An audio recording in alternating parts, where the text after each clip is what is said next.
இங்கு கூடியிருக்கும் அனைவருக்கும் முதற்கண் வணக்கம். மரியாதைக்குரிய நமது உள்துறை அமைச்சர் அமித்ஷா அவர்களை புதுக்கோட்டை வருக வருக வருக என வரவேற்கிறது. இந்த காவி கூட்டத்தை பார்க்கும் பொழுது இது புதுக்கோட்டையா இல்லை என்றால் காவி கோட்டையா என்று தெரியவில்லை. அந்த அளவிற்கு காவி கோட்டை, நாம் எல்லாம் ஜார்ஜ் கோட்டையை பிடிப்பதற்காக காவி கோட்டையில் அடித்தளம் அமைக்கப் போகிறோம் என்பதை தெரிவித்துக் கொள்கிறேன். இன்று வருவது யார் வருகிறார்கள்? நமது அமித்ஷா அவர்கள் வருகிறார்கள். 127 மாவட்டங்களில் இருந்த நக்சலை 11 மாவட்டமாக குறைத்து நக்சல்களை ஓட ஓட ஓட விரட்டிய மரியாதைக்குரிய அமித்ஷா அவர்கள் இங்கே வருகிறார்கள்.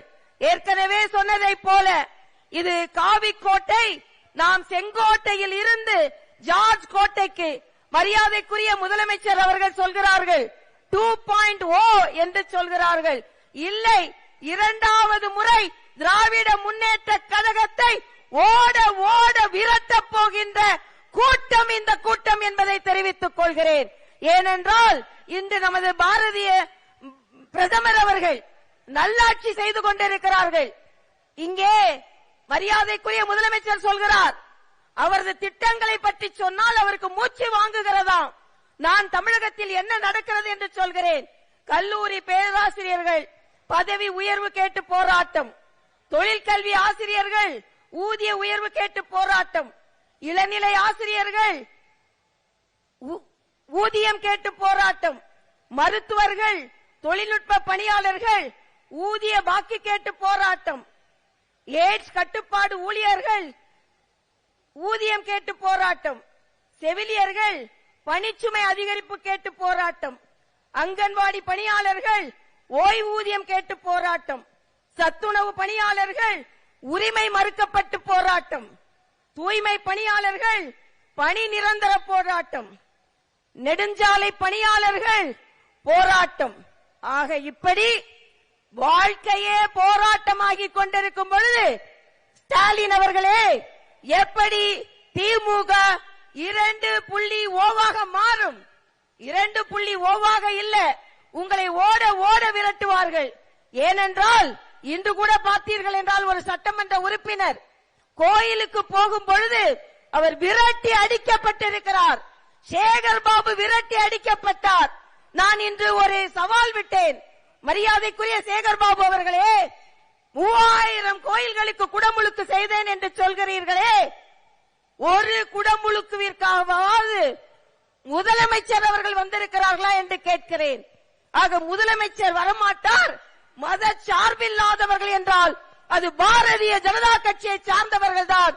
ஏனென்றால் புதுக்கோட்டை காவி கோட்டையாக மாறிக்கொண்டிருக்கிறது என்பது மட்டுமல்ல, இன்று ஜார்ஜ் கோட்டையை நாம் அடைவதற்கு இங்கே அடித்தளம் அமைக்கப்படுகிறது என்பதை நான் இங்கே தெரிவித்துக் கொள்கிறேன். ஏனென்றால் இன்றைய காலகட்டத்தில் மரியாதைக்குரிய மோடி அவர்களின் டபுள் இன்ஜின் கவர்மெண்ட் இங்கே வர வேண்டும் என்றால் நிச்சயமாக தேசிய ஜனநாயக கூட்டணி ஆட்சிக்கு வர வேண்டும். படிக்க வர வேண்டிய மாணவர்கள் பட்டா கத்தியோடு வருகிறார்கள். கத்தி கத்தி படிக்க வேண்டிய மாணவர்கள் கத்தியோடு வருகிறார்கள். நல்ல பாதையில் போக வேண்டிய மாணவர்கள் போதையில் வருகிறார்கள். இதே மாவட்டத்தில் இருந்து வைகோ அவர்கள் போதையை ஒழிக்க அவர் பாத யாத்திரை செல்கிறாராம். ஆனால் போதையை ஒழிப்பதற்கு இந்த அரசாங்கம் எந்த முயற்சியும் எடுக்கவில்லை.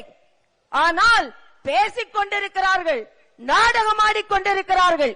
நேற்றைய தினம் ஒரு பழைய ஓய்வூதிய திட்டத்தை அறிவித்திருக்கிறார்கள். அது பழைய ஓய்வூதிய திட்டமா, புதிய ஓய்வூதிய திட்டமா, இல்லை என்றால் பழைய புதிய ஓய்வூதிய திட்டமா, இல்லை என்றால் புதிய பழைய ஓய்வூதிய திட்டமா என்று யாருக்கும் தெரியாது. ஆக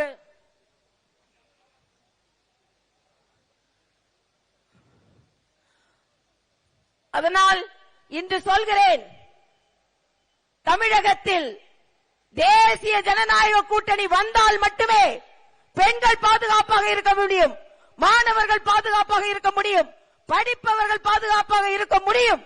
அதனால் தமிழகத்தில் கைகள் உயர்கிறதோ இல்லையோ, இலைகள் துளிர்க்கிறதோ இல்லையோ, தமிழகத்தில் தாமரை மலர்ந்தே தீரும்.